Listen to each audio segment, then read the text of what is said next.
वास्तुशास्त्र आखिर है क्या?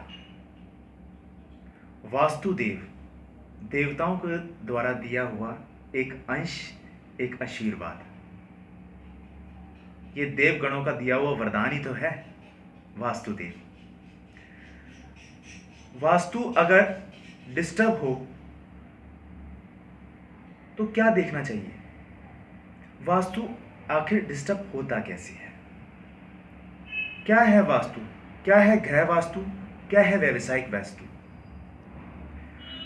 वास्तु किस तरीके से देखें? यद्यपि घर का नॉर्थ ईस्ट कॉर्नर या north east the part of Jupiter अगर डिस्टर्ब है तो उससे क्या हानियां हो सकती हैं? अगर जुपिटर धन के कारक, समृद्धि के कारक, आध्यात्मिक शक्ति के कारक अगर डिस्टर्ब है तो कहा जाता है कि धन से जुड़ी हुई परेशानियां, आध्यात्मिक ग्रोथ या हमें कोई भी तरीके का मानसिक जो संतुलन है हमारा वो ठीक नहीं हो पाता। वास्तु से हम इस तरीके से ज्ञात कर सकते हैं कि कौन सा पार्ट घर का डिस्टर्ब है तो उससे जुड़े हुए हमें दुख परेशानी आ रही है। साउथ वेस्ट अगर डिस्टर्ब है तो साउथ क्या है? मंगल। वेस्ट क्या है? Shani. South west malefic planet है, यहां पर वास करते हैं। तो अगर ये दो प्लैनेट डिस्टर्ब हुए या साउथ वेस्ट हमारा भारी नहीं है, हल्का है, तो यहां से जुड़े हुए हमें दुख, दरिद्र, परेशानी, कर्जा, झगड़ा, कोर्ट केस एवं कोई एक्सीडेंट हमें साउथ वेस्ट डिस्टर्ब होने से देखने को मिलता है। बच्चों का आध्यात्मिक विकास, स्टडी की तरफ से उनकी ग्रोथ, ईस्ट डिस्टर्ब है उनका या नॉर्थ ईस्ट डिस्टर्ब है तो बच्चों को विकास नहीं मिल पाता। नॉर्थ प्रॉपरली अगर डिस्टर्ब है तो घर का जो फाइनेंस है वो डिस्टर्ब रहेगा, उसको कैसे ग्रोथ करें? तो नॉर्थ और ईस्ट को हमेशा साफ सुथरा, खाली एवं कोई भी भारी सामान इस कॉर्नर पे ना रखें। तो हमें जुपिटर की तरफ से ग्रह यानी जो हमारा गुरुदेव है, जो हमारे वास्तुदेव का जहां पर सर आता है, वहां पर किसी भी तरीके का भार रखना मना किया गया है। कि वास्तु के आधार पर अगर हम यहाँ पर स्वच्छता रखें, सफाई रखें, ग्रीनरी रखें या पानी का कोई ऐसा सोर्स हो जो यहाँ पर हमें मिले, तो कहा जाता है नॉर्थ ईस्ट से जुड़े हुए सारे सुख समृद्धि हमें मिलना शुरू हो जाते हैं।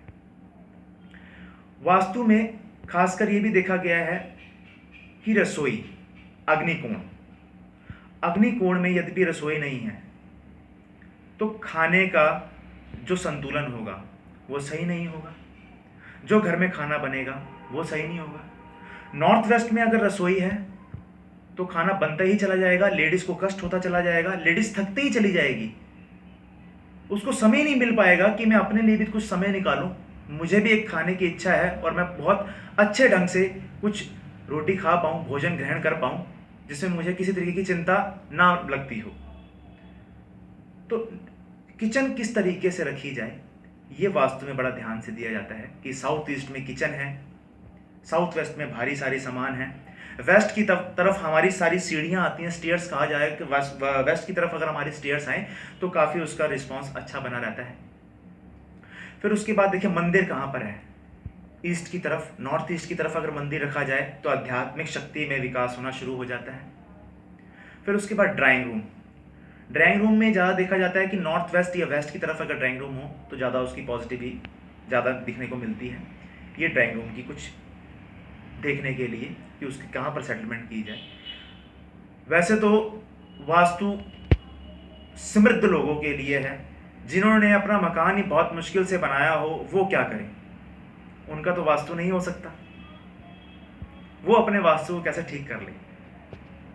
जिन्होंने बड़ी मुश्किल से 25 साल की तपस्या से एक पैसे इकट्ठे करके एक छोटा सा घर बनाया है, वो वास्तु कहाँ से करेंगे? तो सर्वप्रथम ये बात भी ध्यान कर लेनी चाहिए कि वास्तुदेव समृद्ध के लिए कि बहुत बड़ी हमने चीज़ बनानी है, बहुत बड़ा घर बनाना है और जिसके लिए एक छत ही बन जाए, वहाँ वास्तुदेव को तो आराध लीजिए, उनका स्मरण कर लीजिए, उनकी उपासना कर लीजिए, तब भी वो प्रसन्न है। और जहाँ कुछ भी नहीं किया जा सकता वहाँ कहा जाता है कि ब्रह्म स्थान को जागृत किया जाए, ब्रह्म स्थान पे कोई भार ना रखा जाए, ब्रह्म स्थान पे एक तांबे के दीपक पे या तांबे का दीपक या कपूर लौंग का दीपक जागृत करके वहाँ के एनर्जाइज कर लिया जाए, वहाँ के एक सेंटर ऑफ द पार्ट जो हमारा है ब्रह्म स्थान जिसे कहा गया है, उसको अगर हम स्ट्रांग कर लें तो भी जाके नेगेटिविटी शांत होना शुरू हो जाती है। तो ये एक छोटे छोटे उपाय हैं जिससे वास्तु को हम बहुत अच्छे तरीके से परिपूर्ण खुश कर सकते हैं, वास्तुदेव जिससे हमारा प्रसन्न रहे। और घर के चारों दिशाओं पे कोनों में वास्तुदेव को एक ही वरदान देना आता है, तथास्तु। वास्तुदेव को और कोई वरदान नहीं देना आता। वासुदेव सिर्फ और सिर्फ एक ही वरदान जानते हैं, तथास्तु। वो एक चीज कहते हैं, तथास्तु। इसलिए कहा जाता है कि घर में किसी भी कमरे में कभी भी अपशब्द ना बोलें जो किसी के मन में बैठ जाए। अपशब्द अपने प्रति ना सोचें, क्योंकि हम सोच रहे हैं, हम बोल रहे हैं, और वासुदेव सिर्फ वरदान देना जानते हैं, वो बोल देंगे तथास्तु। तो अपने ही घर में हम अपने प्रति गलत बोल लें या अपने फैमिली मेंबर के प्रति कुछ गलत बोल दें तो क्या है, उसका दोष हमें ही देखने को मिलता है, क्योंकि वास्तुदेव तथास्तु कह के शांत हो जाते हैं और हमारा जीवन में विघ्नों का भरा भंडार हमारे सामने आना शुरू हो जाता है।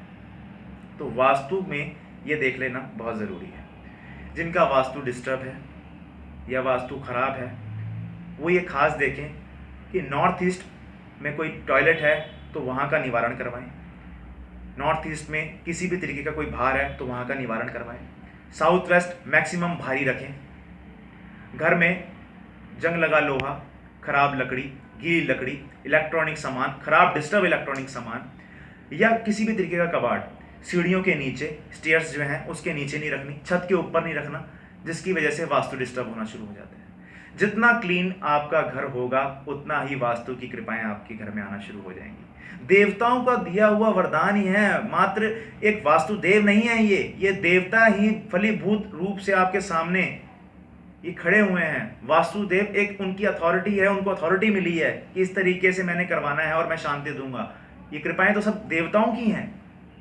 अगर हम करें तो हमें हर तरीके से धन कृपाएं, फलीभूत कृपाएं, यशस्वी धन समृद्धि, कोर्ट कचहरी, कष्ट आपदा विपदाओं से छुटकारा, धन समृद्धि, यश, ग्रोथ हर तरीके से प्राप्त होना शुरू हो जाती है। तो वास्तु को किस तरीके से रखना है, एक छोटा सा ज्ञान अगर हर किसी को हो तो अपना भाग्य उज्जवल कर सकता है, अपना घर ठीक रख सकता है।